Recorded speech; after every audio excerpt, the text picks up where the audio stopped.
29 तारीख को आरएसएस प्रमुख मोहन भागवत अमेरिका जाने वाले हैं। हालांकि उनका दौरा 3 देशों का है, लेकिन आज जो सबसे बड़ी खबर बनी हुई है वो है ममदानी के बयान को लेकर। ममदानी ने मोहन भागवत के इस दौरे को लेकर के जो बयान दिया है वो सुनने लायक है, और वो ये दर्शाने के लिए काफी है कि किस तरह से अमेरिका और डेवलप कंट्रीज में आरएसएस और हिंदूवादी संगठनों के जरिए जो भारत में अल्पसंख्यकों के साथ, मुसलमानों के और ईसाइयों के साथ, दलितों के साथ जो हो रहा है उसको लेकर आरएसएस पूरी तरह से कटघरे में खड़ी होती नजर आ रही है और तमाम तरह के आरोप इस संस्था पर लग रहे हैं। पिछले 12 सालों में देश की जो हालत बनाई है हिंदू मुस्लिम में, जिस तरह से बांटने की आरएसएस ने कोशिश की है,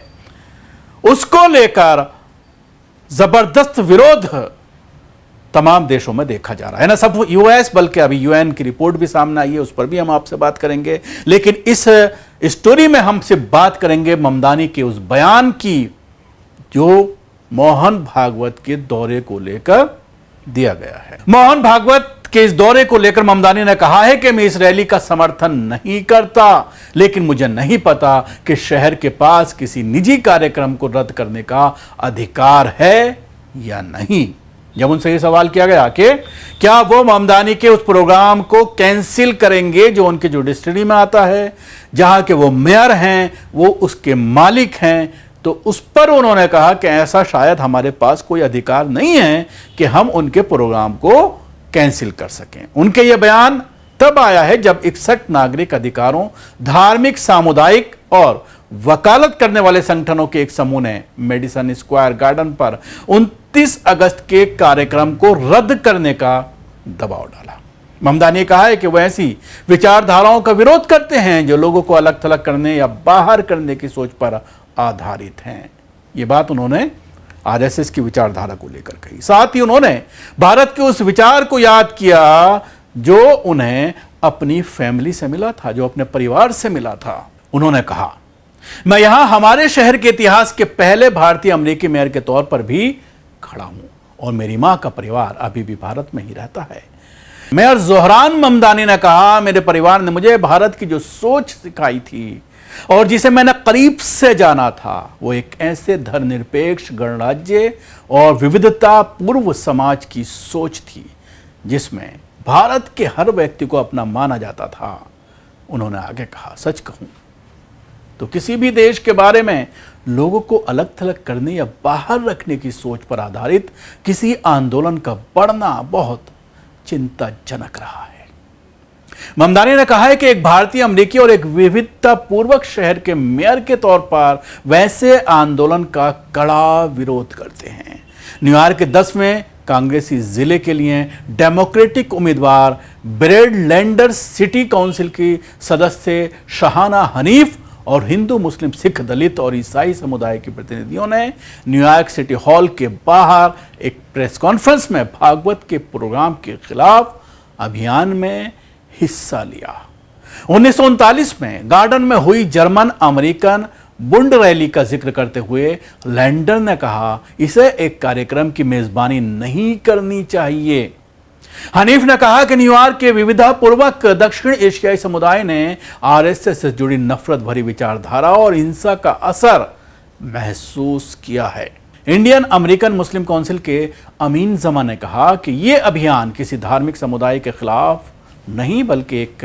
विचारधारा के खिलाफ है। उन्होंने कहा कि आज हमारा संदेश हिंदुओं के खिलाफ नहीं है, हमारा संदेश उस विचारधारा के खिलाफ है जो नागरिकता और राष्ट्रीयता को धार्मिक पहचान के आधार पर तय करना चाहते हैं। इनकी निशानदेही सीए और एनआरसी को लेकर है। इनकी निशानदेही बांग्लादेश में बांग्ला भाषी मुसलमानों को गैर मुल्की करार दिए जाने की तरफ है। ये उसी तरफ इशारा कर रहे हैं कि जिस तरह से हर बांग्ला भाषी जो पश्चिमी बंगाल में रहता है उनको बांग्लादेशी कह करके देश से निकालने की बात होती है और बिना किसी आधार पर, बिना किसी सबूत का जब से भारतीय जनता पार्टी की सरकार पश्चिमी बंगाल में आई है लगातार लोगों को डिपोर्ट किया जा रहा है, उसकी तरफ ये इशारा करती है। और भारत में जिस तेज़ी से नफरत फैलाई जा रही है और उसमें आरएसएस का जो हाथ है, आरएसएस उससे जुड़े हुए हिंदूवादी संगठनों को जिस तरह से खुली छूट दी हुई है, उनके ऊपर ना कोई पुलिस कार्रवाई करती है, ना ही कोर्ट उनके खिलाफ कोई एक्शन लेता है। ये तमाम चीज़ें सोशल मीडिया के माध्यम से दुनिया तक पहुंच रही हैं और यही वजह है कि मोहन भागवत का लगातार इस दौरे को लेकर विरोध हो रहा है। हालांकि भागवत का ये कहना है, आरएसएस का ये कहना है कि जो हमारे बारे में जो गलत धारणा पूरी दुनिया में फैलाई जा रही है, उसी को खत्म करने के सिलसिले में मोहन भागवत का यह भाषण होने वाला है न्यूयॉर्क सिटी में। और हम लोगों को यह बताना चाहते हैं कि हमारा इससे कोई लेना देना नहीं है। तो सवाल यही खड़ा हो रहा है कि अगर आप ये साबित करना चाहते हैं तो जिन लोगों के ज़रिए ये प्रेस कॉन्फ्रेंस की गई है, जिन ग्रुप्स के ज़रिए ये प्रेस कॉन्फ्रेंस की गई है, आरएसएस के ऊपर आरोप लगाए गए हैं, तो सीधा आपको उनसे बात करनी चाहिए, उनसे बैठ करके आपको डिस्कशन करना चाहिए, उनके सवालों का जवाब देना चाहिए और उसके जवाब के साथ साथ उसके सबूत भी आपको देने चाहिए कि जो हिंसा भारत में मुसलमानों और ईसाइयों के खिलाफ हो रही है उसमें आरएसएस या संघ का कोई हाथ नहीं है। जैसा कि आप सीजेपी के लोगों के साथ बैठे थे और उनके सवालात हुए थे, लेकिन उसमें भी आप कोई जवाब नहीं दे पाए थे। हिंदुओं के दरमियान अपनी ही विचारधारा के लोगों के साथ बैठ करके उसको आप ये बताने की कोशिश करना कि हम इस चीज़ को ख़त्म करना चाहते हैं, लोगों के जहनों में जो चीज़ है उसको मिटाना चाहते हैं और हम ये साबित करना चाहते हैं कि हमारा इस तरह की हिंसा में कोई हाथ नहीं है, तो उससे कोई फ़ायदा नहीं होने वाला है।